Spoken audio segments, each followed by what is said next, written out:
Swastiastu. Selamat pagi. Perkenalkan, nama saya Putri Lina Sukmadewi, mahasiswi profesi nurse dari ETKS Bali, NIM 2014-901157. Baik, di sini saya akan membuat video mengenai SP1P dengan diagnosa keperawatan halusinasi pendengaran. Yang dimana saya mempunyai dua tujuan. Yang pertama ada tujuan khusus dan tujuan umum. Yang dimana tujuan umum itu pasien dapat mampu menghardik suara sesuai dengan masalah klien yang dialami.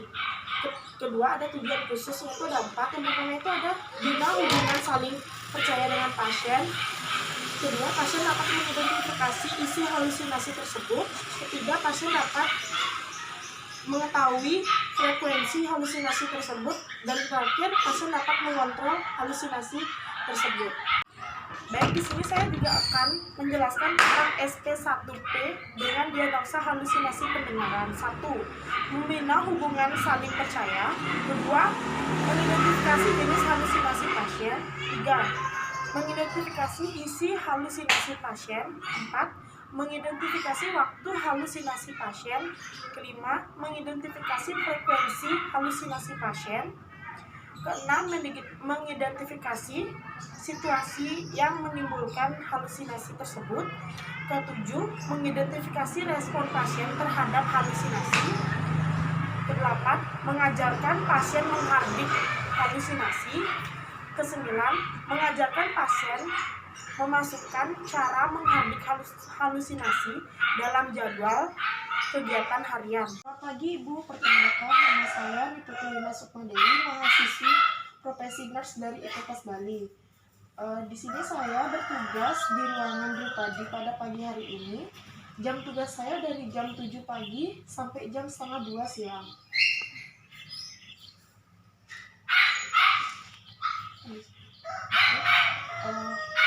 Boleh saya tahu nama Ibu siapa sebelumnya? Ibu Ayu. Ibu senang dipanggil siapa? Bu Ayu. Oh iya,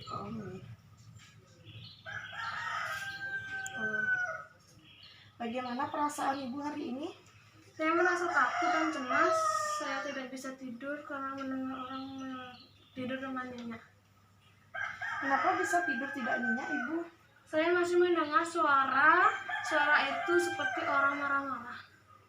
Baiklah Bu Ayu, bagaimana kalau kita bercakap-cakap tentang suara-suara seperti orang marah itu dan tidak ada wujudnya? Apakah Ibu Ayu bersedia? Iya, boleh. Di mana kita bisa bercakap-cakap, Bu? Di sini saja boleh. Berapa lama kita bisa bercakap-cakap? 10 menit saja. Baiklah.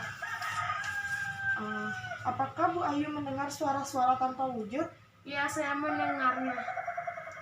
Apakah yang dikatakan suara-suara tersebut itu, Bu Ayu? Suara itu seperti orang marah-marah dan teriak-teriak. Apakah suara itu datang terus-menerus?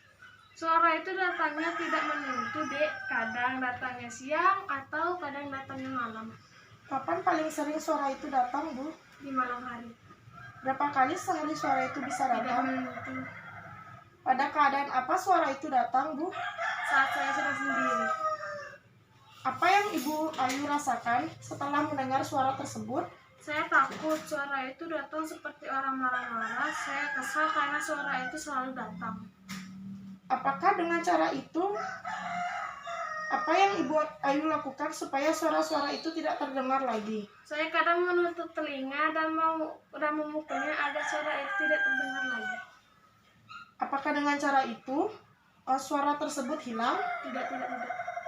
Bagaimana kalau kita belajar cara mencegah agar suara itu tidak datang lagi? Apakah Ibu Ayu bersedia? Boleh, Dek. Baiklah. Di sini saya mempunyai 4 cara menghilangkan suara-suara tersebut. Yang pertama, cara 1 dengan cara menghardik. Nanti Bu Ayu bisa melakukan menghardik suara itu ketika suara itu datang lagi. Yang kedua, mengajak orang lain bercakap-cakap. Seperti ada teman-teman Ibu di ruangan Ibu bisa mengalihkan suara itu dengan bercakap-cakap bersama orang lain. Setelah itu, yang ketiga, membuat kegiatan secara terjadwal. Keempat, meminum obat secara rutin dan teratur ya Bu. Setelah itu, bagaimana kalau kita belajar cara menghilangkan suara tersebut dengan cara yang pertama, yaitu menghardik suara tersebut. Bu Ayu bersedia? Boleh. Saat suara-suara itu muncul, Bu Ayu langsung bilang dengan cara menghardik seperti ini. Tutup kedua telinga Bu Ayu dan katakan, "Pergi, pergi! Pergi, pergi, saya tidak mau dengar. Pergi, pergi, saya tidak mau dengar. Kamu adalah suara palsu. Kamu adalah suara palsu." Jadi cara tersebut Bu Ayu bisa lakukan berulang-ulang sampai suara tersebut tidak datang lagi. Coba Bu Ayu praktekkan seperti apa yang saya contohkan tadi. Pergi, pergi, saya tidak mau dengar. Pergi, pergi, kamu tidak mau dengar. Kamu adalah suara palsu, kamu adalah suara palsu. Bagus. Ayo coba diulang lagi Bu dengan lebih keras penghardiknya. Pergi, pergi, saya tidak mau dengar. Pergi, pergi, pergi, saya tidak mau dengar. Kamu adalah suara palsu, kamu adalah suara palsu.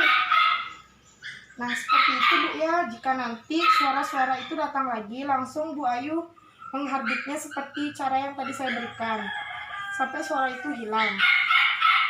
Bagaimana perasaan Ibu setelah mempraktekkan latihan Sudah lebih kita baik tadi? Kalau begitu, nanti kalau seandainya suara itu datang lagi, Bu Ayu bisa melakukan cara yang saya contohkan tadi, ya Bu ya. Bagaimana kalau kita buat jadwal untuk latihan selanjutnya Bu? Boleh deh. Bagaimana kalau kita bertemu lagi untuk latihan cara mengendalikan suara yang kedua, yaitu bercakap-cakap dengan orang sekitar Ibu Ayu. Apakah Ibu Ayu bersedia? Bersedia. Baiklah, nanti kita akan bertemu Bu Ayu jam berapa? Jam 11 pagi saja. Berapa lama kita bisa bercakap-cakap Ibu? 10 menit Di mana nanti kita bisa bercakap-cakap? di ruangan ini saja. Baik Ibu, karena waktu 10 menit yang sudah tadi kita diskusikan sudah mau hampir habis. Saya mohon permisi, terima kasih atas waktunya. Sampai ketemu besok ya Bu Ayu ya. Oke, Terima kasih. terima kasih.